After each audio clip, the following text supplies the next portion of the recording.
Praise lord. దేవుని ఘనమైన నామమునకు మహిమ కలుగునుగాక. ప్రభు పేరట మీ అందరికీ హృదయపూర్వక వందనాలు. ఈ ఉదయకాలము దేవుని వాక్యాన్ని విందాం. అపోస్తుల కార్యములు 2వ అధ్యాయము 40వ వచనము. ఇంకను అనేక విధములైన మాటలతో సాక్ష్యమిచ్చి, మీరు మూర్ఖులగు ఈ తరము వారికి వేరై రక్షణ పొందుడని వారిని హెచ్చరించెను. ప్రియులారా, ఇక్కడ భక్తుడైన పేతురు కొన్ని విషయాలను ఆయన తెలియజేస్తున్నాడండి. మనము జాగ్రత్తగా వింటే పేతురు మరి యేసుక్రీస్తు వారి యొక్క 12 మంది శిష్యుల్లో ఒక ప్రాముఖ్యమైన శిష్యుడు.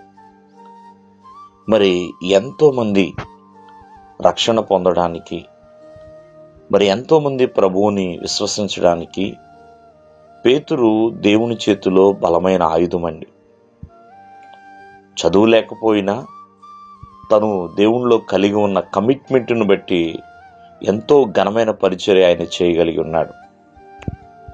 ఇక్కడ తను బోధిస్తే విధానం చూడండి, ఎన్నో మాటలతో దేవుని పట్ల తను సాక్ష్యాన్ని పంచుకుంటున్నాడు. అంతేకాకుండా మూర్ఖులైన ఈ తరము ఉన్నారు, వారికి మీరు వేరుగా ఉండి రక్షణ పొందండి అంటూ వాళ్ళని హెచ్చరిస్తున్నాడండి. ప్రియమైన వాళ్ళరా, అంటే ఒక ప్రత్యేకంగా మీరు జీవించండి అని. ఆనాడు అబ్రహాము మొదటి విగ్రహారాధికుడండి. ఆ దేశము నుండి కనానుకి వెళ్ళాడు. ప్రియమైన వాళ్ళరా, అంటే ఒక ప్రత్యేకమైన జీవితాన్ని అబ్రహాము తను కోరుకున్నాడు.